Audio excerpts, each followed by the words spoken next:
सभी दर्शकों को मेरा नमस्कार। मैं हूं आपके साथ अनुज कुमार गोस्वामी। आज बात करेंगे विधानसभा चुनाव 2022 की। उत्तर प्रदेश में चुनाव की सरगर्मियां तेज हो चुकी हैं।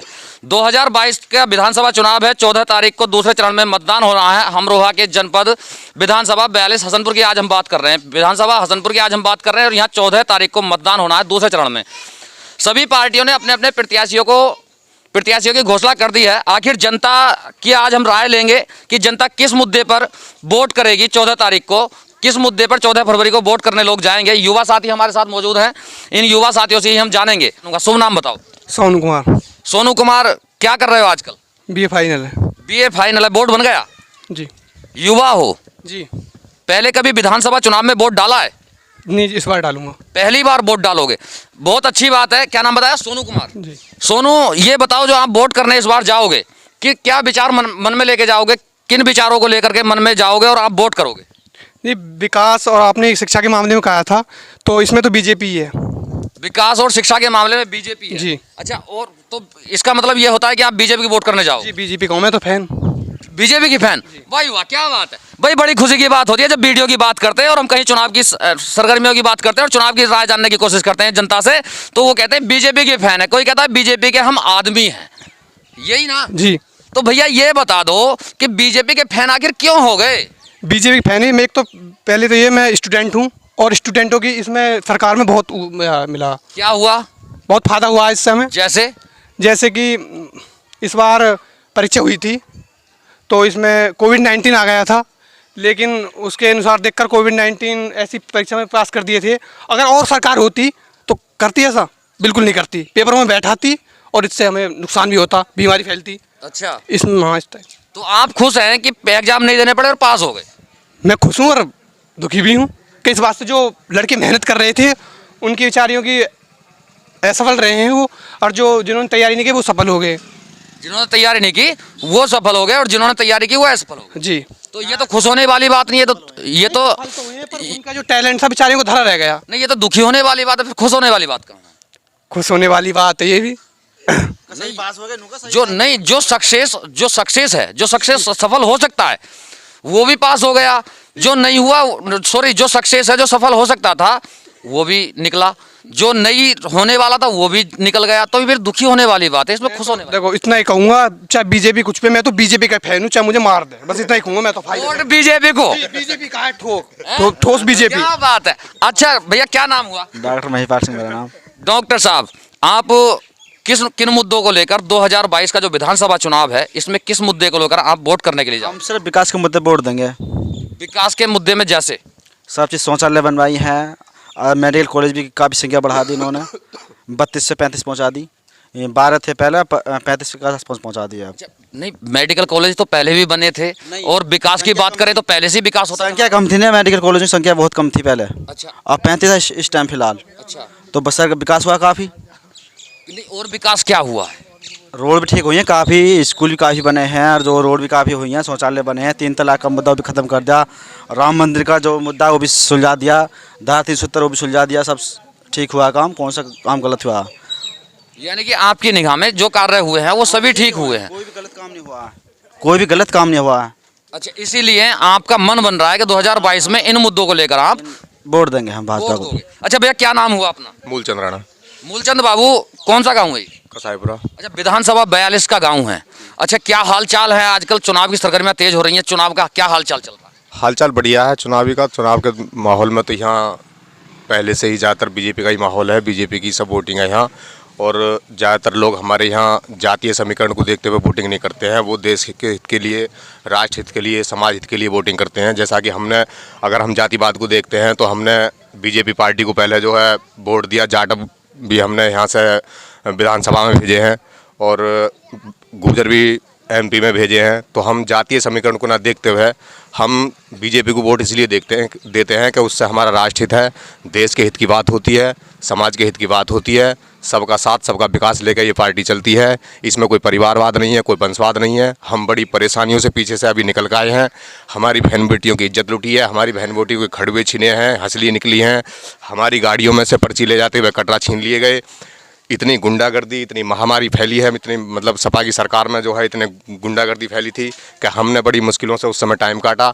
बात रही, कुछ लोग कहते हैं कि भाई इनकी सरकार में गाय हो गई हैं, खेत जो किसान खेत पर सोते हैं, तो आज हम अगर गाय को रखा रहे हैं तो गाय से हमें जान की तो कोई दिक्कत नहीं है, थोड़ी बहुत हमारी हाँ भैया, सुनने में आया है कई जगह गोवंश ने भी कई लोगों को मार गिराया। देखो, वो तो पहले से मारता है। जब जैसे सांड वगैरह होते हैं तो वो पहले से भी है, ये तो पहले से ही चलते आए हैं। ऐसा नहीं है कि बीजेपी की सरकार जो अपने अपने घरों में से लेकर आई है सांडों को। ये हमारी सांड है, हमारी गाय है, हमारे बछड़े हैं, हम नहीं छोड़े हैं। अगर हमारी फसल थोड़ी बहुत खा लेंगे तो क्या दिक्कत है।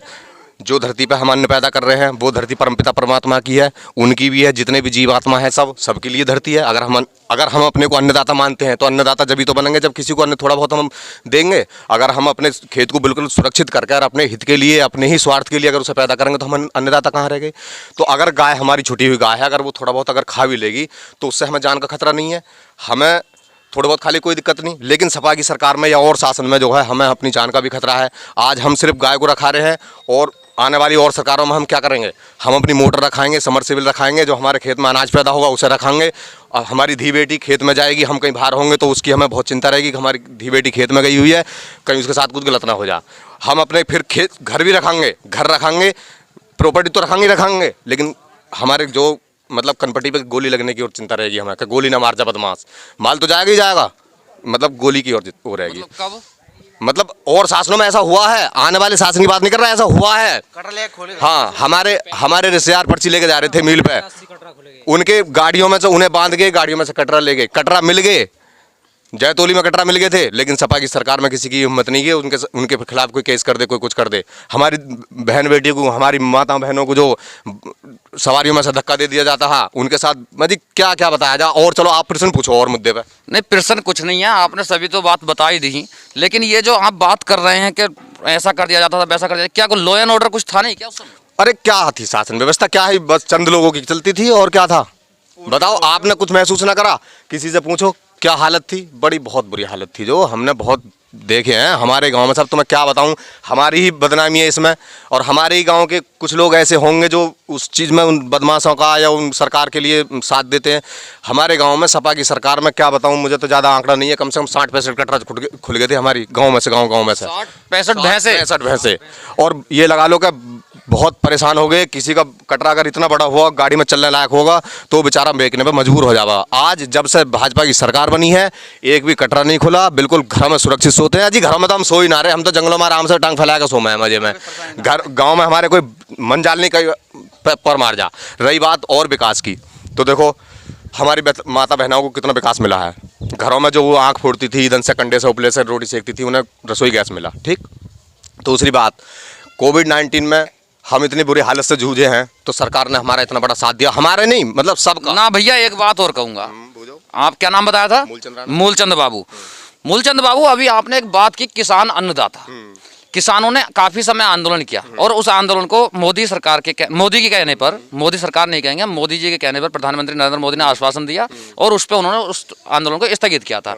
अभी हाल ही की बात है, कल उन्होंने उस जो उनके मुद्दे थे वो कह रहे हैं कि जी अभी हम इसका जो है वो निकालेंगे, रेसो क्या स्थिति रही क्या नहीं रही, और रेसो निकालने के बाद हम फिर दोबारा धरना प्रदर्शन करेंगे। तो भैया ये क्या बात है? अन्नदाता बात करते हो आप, अन्न की दाता की बात करते हो, कहा भैया वो किसान नहीं है? मैं बोलूँगा किसान है वो भी, हम सब किसानों का सम्मान करते हैं, सबका। तो ये क्या चक्कर है? एक मिनट, हम भी किसान हैं, वो बड़े किसान हैं, हम छोटे किसान हैं, हम लघु किसान हैं, ऐसी कोई बात नहीं है, हम भी अन्न पैदा कर रहे हैं। लेकिन एक दरअसल चीज़, कुछ किसानों की, छोटे किसानों की आड़ लेकर वो किसान राजनीति करते हैं। एक चीज़ मान के चलिए आप, 5 साल भाजपा की सरकार को हो गए, ठीक है, उन्होंने जो 3 कृषि कानूनों का मुद्दा उठाया उनके समझ में नहीं आई। मैं ऐसी बात नहीं, आप लोगों के आशीर्वाद से थोड़ा पढ़ा लिखा हूँ, तो मैंने वो जो नियम है, जो मानक हैं उसके अंतर्गत कृषि कानूनों के, वो थोड़े बहुत पढ़े भी हैं, उनकी समरी समझी है। तो मैं समझता हूँ जैसे प्रधानमंत्री जी ने, मोदी जी ने हाथ जोड़कर और जब माफ़ी मांगी थी सबसे किसानों से कि भाई हम जो है कहीं ना कहीं अपनी तपस्या में फेल रहे हैं, उन्होंने बेचारों ने बिल्कुल दुखी मन से माफ़ी मांगी थी कि हम कहीं ना कहीं अपनी तपस्या में फेल रहे हैं। जो दिए जैसे प्रकाश का सत्य हम कुछ चंद किसानों को समझा नहीं पाए। तो चंद किसान, मैं कहूँगा कि चंद किसान वो किसान हैं जो छोटे किसानों की, हम जैसे किसानों की आड़ में होकर राजनीति करते हैं, पैसा कमाते हैं, अपना राजनीतिक वर्चस्व बढ़ाते हैं, अपना झंडा फहराते हैं। वो किसान वो हैं जो उनके समझ में नहीं आई बात। यानी कि ये कहा जाए कि चुनाव इस पे कृषि आंदोलन से कोई फर्क पड़ने वाला किसान आंदोलन से नहीं है। किसान आंदोलन से हमारे छोटे किसानों पे हम किसानों पर कोई फर्क नहीं पड़ने वाला। हम किसान बिल्कुल खुशहाल हैं, मौज से हैं, अपनी खेती सही करके कर रहे हैं। हमारी अन्न बहुत बढ़िया हो रहा है, गाय भी खा रही है, फिर भी दुगना हो रहा है हमारा जो बढ़िया। और मोदी जी खूब इतना दे रहे हैं खाने को, बताओ राज्य सरकार दे रही है 15 दिन में, फिर मोदी सरकार का आ जावे, केंद्र सरकार का आ जावे, रिफाइंड दे रही है, नमक दे रही है, चना दे रही है। हेल्थ बनाओ, खूब मजे लो, पूड़ी खाओ, पकौड़ी बनाओ, क्या दिक्कत है। अच्छा भैया मूलचंद बाबू, एक बात और आपने अभी कही थी कि हमारी बहन बेटियों को आंख फोड़ती थी चूल्हे पे, उन्हें मिल गए गैस सिलेंडर। अच्छा, चर्चाएं आपने खूब देखी होंगी सोशल मीडिया पर, अगर आप एक्टिव रहते हो, और अखबारों में भी खबरें छपती रहती हैं कि भैया सिलेंडर पहले बहुत सस्ता था, अब बहुत महंगा हो गया, अब सिलेंडर रख गए उठा के अलग, अब फिर दोबारा से बहन बेटी आ गई चूल्हे पे। ये क्या चक्कर है भैया? देखिए ऐसा है, मैं बताऊं, महंगाई की बात तो ये है, कुछ लोग कहते हैं भाई महंगाई बढ़ रही है। दरअसल पहले हमारा जो परिवार है वो सीमित परिवार है, हमारे माँ बाप है, हम उनके छोटे छोटे संतान थी, ठीक, तो उनके जो खर्चे थे वो सीमित थे उस समय। अब हमारी भी शादियाँ हो गई हैं, हमारे भाई की भी शादी हो गई हैं, परिवार बढ़ा तो उनके साथ साथ खर्चे भी बढ़े। जब खर्चे बढ़े तो महंगा सामान तो कहीं से उपलब्ध कराएंगे तो महंगा, मतलब जहाँ सामान इतना है वो पहले सस्ता मिला तो महंगा तो हो गई। हमारी फसलें महंगी ना हुई हैं, गन्ना महंगा ना हुआ, मजदूरी महंगी ना हुई है। पहले 150 रुपये की मजदूरी थी, 100 रुपये की मजदूरी थी, अब 350 रुपये की मजदूरी है, 400 रुपये की मजदूरी है। तुम कहीं फैक्ट्री में चले जाओ, 500 रुपये की मजदूरी है, गन्ना है 350 रुपये क्विंटल बिक रहा, मजा आ रहा, खूब 25,000 रुपये की पर्ची बैठ रही है, क्या दिक्कत है। और हाँ, वो मैं फंडा भूल गया, जो मतलब किसान, ये जो आंदोलनकारी किसान हैं, जो किसान यूनियन वाले हैं, मैं उन्हें भी बहुत बढ़िया वैसे मेहनत करते हैं, हम किसानों के लिए मेहनत करते हैं, बहुत बढ़िया, उन्हें धन्यवाद देता हूं। लेकिन कहीं ना कहीं ये बात समझ में नहीं आती कि पूरे 5 साल जब मोदी की सरकार चली, तो मैं तुमसे ही सवाल करना चाहता हूं कि मोदी ने कोई भी किसान के हित में 5 साल में कोई काम ही नहीं करा। जो मोदी की एक काम के लिए भी ये सराहना कर देते किसान आंदोलन वाले या किसान मोर्चा वाले या किसान संगठन वाले, क्या मतलब, चलो मैं मानता हूँ 3 कृषि कानून उन्होंने गलत बना दिए, माफ़ी मांग कर उन्होंने वापस तो ले लिए, कोई दिक्कत नहीं, लेकिन कोई भी पूरे 5 साल में क्या किसान को इतना जरा सा भी कोई महसूस नहीं होगा मेरे लिए कि मोदी जी ने, योगी जी ने कोई काम कर दिया। 2000 रुपये ले रहे हो, राशन ले रहे हो, हैं, और क्या मतलब, कहीं तो मोदी जी की, कहीं तो योगी जी की जरा सी प्रशंसा कोई किसी ना किसी मोड़ पर करी दो। भैया किसान आंदोलन वाले नेता कहते थे, जो संगठन वाले थे वो कहते थे कि किसान की आय दोगुनी कर देंगे, ये कहा था मोदी सरकार ने, और भैया किसान की आय दोगुनी हो जाने की बजाय कम हो गई। अच्छा, क्या हाल चाल है आय के, बताओ। देखो जी, हमें तो कम ना दिखाई दे रही, हमारे यहाँ तो मतलब कोई भी हमें नई छान बनी मिली ना है। जो मकान ही बन रहे हैं, जो ईंटें ही धुआ रहे हैं लोग, दबा संभल से ईंट आ रही है, छपना से ईंट आ रही है, हाकमपुर से ईंट आ रही है, हमें तो कोई दिख ना रहा।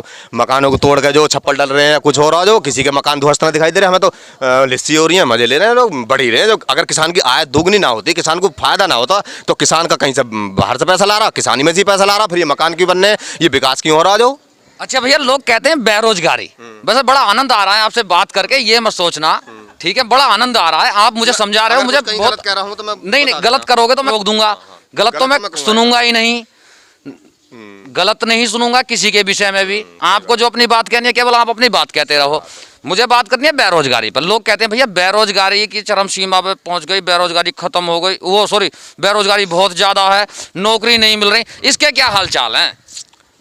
देखिए ऐसा है, मैं भी बीएड बीपीएड हूँ जी हाँ, बीपीएड और बीएड पे एक कहानी और याद आ गई, बोले जी वैकेंसी नहीं निकाली, उसके क्या हाल चाल है? और निकाली तो पेपर जो है खुद ही लीक कराएगा और खुद ही जो है नु कह दीजिए ऐसा हो गई वैसे हो गई, उसके क्या हाल चाल है जी? देखिए अभी टेट का पेपर हुआ है, जैसे वो लीक हो गया जी, तो ये तो हम बिल्कुल नहीं कह सकते। जो सरकार पर बुराई थोपने वाले लोग हैं, ये वो तो ये अक्सर कहते हैं कि इन्होंने अपने चुनावी फायदे के लिए ऐसा करा, पेपर लीक करवा दिया, अपने आप लीक करवाया, अपने आप ये करा। अब जिन्होंने पेपर लीक करवाया, जो उनके सामने आए, उनके घर पर बुलडोजर भी चले हैं, तुमने देखा भी होगा, उनके खिलाफ कड़े एक्शन भी लिए हैं। और रही बात बेरोजगारी की, तो इनके मन में तो पता नहीं क्या क्या विकास की योजनाएं थी या क्या क्या करते, तो बेचारे परेशानियों से तो ये भी जूझे हैं, जनता को बचाया है, समाज को बचाया है। कोरोना का तो तुमने हाल देखा ही है, तो मेरी राय यही है कि हो सके कुछ काम ये ना कर पाए बेचारे, परेशानी में समझ लो, कैसी समझ लो, इन्होंने जो कोरोना के खिलाफ लड़ाई भी लड़ी है, दवाई भी बनाई है, वैक्सीन भी लगाई है, टीका भी लगाए हैं, और बहुत परेशानियों से जूझे हैं। तो अगर कहीं ना कहीं विकास की बात रह गई है कि कहीं कम हुआ है विकास, तो मैं ऊपर वाले से प्रार्थना करूंगा, और इनसे भी निवेदन करेंगे, सरकार से भी निवेदन करेंगे, ऊपर वाले से प्रार्थना करेंगे कि अब की बार और सरकार इनकी सत्ता में आ जाए, पूर्ण बहुमत से आ जाए, तो जो विकास रुके हुए हैं, जो मुद्दे हैं विकास के, वो अब की बार सफल हो जाएंगे। और जहाँ तक मेरी बात है, तो मेरी भी वैकेंसी अटकी हुई है, तो मैं भी ऊपर वाले से प्रार्थना करूँगा कि इनकी सरकार बन जाए और हमारी भी जो वैकेंसी अटकी हुई है ये भी उसे पूर्ण करा दें। ये उसे पूर्ण करा देंगे, ऐसा न प्रतीत होता है। हाँ, मुझे विश्वास है कराएंगे, क्योंकि इनके अंदर ऐसा तो है ही ना कि ये हमें नौकरी ना दे करके अपने भतीजे को देंगे या अपने भाई को देंगे या अपने फुफेरा को देंगे या अपने मुमेरा को देंगे। इनका तो परिवारवाद खत्म है बिल्कुल, है नहीं, ना तो जातिवाद देखते हैं, ना इनके अंदर कोई ब्राह्मण है, ना कोई जाटव है, ना कोई दलित है, ना कोई पिछड़ा है, ना कोई सामान्य है। मतलब सब चीज़ों को छोड़ कर इनकी राजनीति एक अलग ही है। इन तो सबका साथ सबका विकास है। अगर जहाँ भी जो भी योजना का लाभ देंगे सभी देंगे। सही है, सभी वर्ग को विकास मिला। अगर कॉलोनी मिली है तो सभी वर्ग के लोगों को मिली है, राशन मिल रहा है तो सभी वर्ग के लोगों को मिल रहा है नहीं।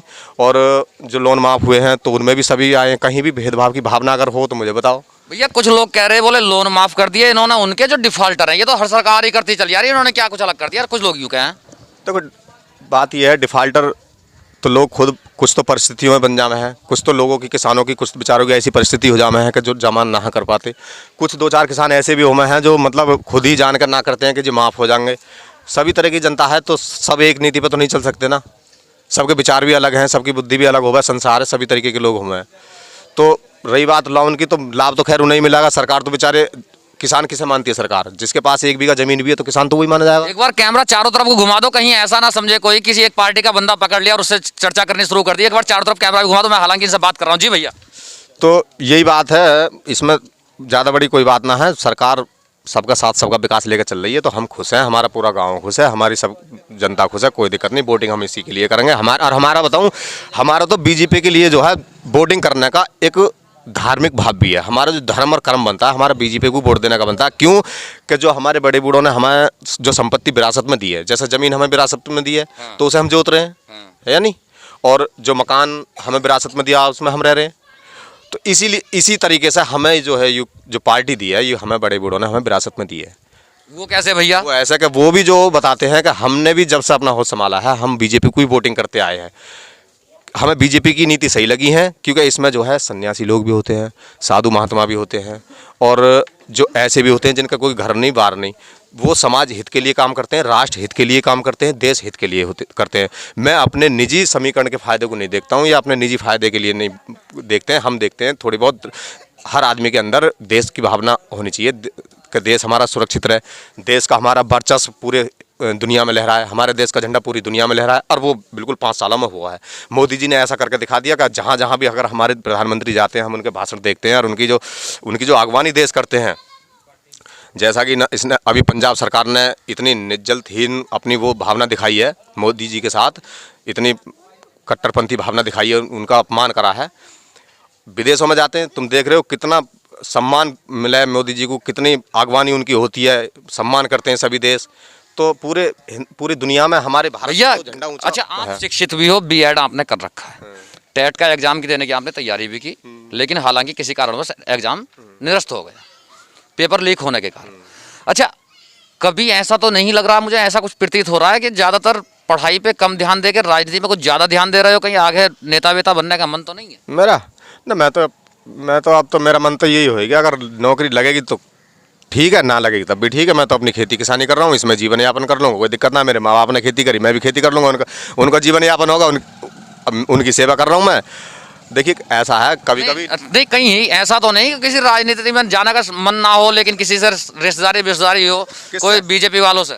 नहीं, बीजेपी वालों से रिश्तेदारी ना, रिश्तेदारी अगर होती तो महेंद्र जी से होती, बिरादरी महेंद्र जी से है। तो मैं तो पहली मैंने कह दी, जातिवाद से ऊपर उठकर हम वोटिंग करते हैं। महेंद्र जी की जगह अगर कोई जाटव समाज से भी अगर कोई उम्मीदवार चुन लेते भाजपा वाले, तब हम उसे वोटिंग करते। अगर किसी गुजर को चुन लेते तब हम उसे वोटिंग करते। देखो हमने हरपाल विधायक को बनाया, जो एमएलए, एमपी हमने कंवर सिंह तंवर को बनाया। तो हम जातिवाद नहीं देखते, हम तो सिर्फ बीजेपी देखते हैं, फूल देखते हैं, और उसमें होने वाली सही नीतियों को देखते हैं, समाजवाद को देखते हैं, और सबका साथ सबका विकास उसको देखते हैं। अच्छा डॉक्टर साहब, अभी आप कह रहे थे महंगाई बोले जो बढ़ेगी, क्यों बढ़ेगी जी? जनसंख्या के अनुसार महंगाई बढ़ेगी सर। अच्छा, न्यू कैम है, बोले हम 2 बच्चों का कानून लेकर आएंगे, हम 2 बच्चे जो है 2 से 3 बच्चे नहीं कराएगा, 2 बच्चे से ज़्यादा जो कराएगा उसका वोट का अधिकार खत्म कर देंगे। सरकार 5 साल उत्तर प्रदेश में भी हो गए, और 2014 से सरकार केंद्र में भी है। तो ये चाहते तो कर नहीं सकते थे? अभी समय नहीं आया उसका, जब समाज आएगा तो हो जाएगा, 2 बच्चों का कानून पास हो जाएगा। वाह वाह, क्या बात है, ये बात समय के ऊपर डाल दी। क्या बात है डॉक्टर साहब, मतलब मार गए पलटी। समय के अनुसार काम होता है, जो भी होता है। अच्छा अच्छा, चलो आपसे बहुत अच्छा प्रतीत हुआ है और बहुत अच्छा लगा, आपने हमसे इस तरीके की बातें की। एक नीले अंगोछे वाले हैं हमारे सामने खड़े हैं, थोड़े इधर उधरली तरफ आ जाओ, आ जाओ भाई।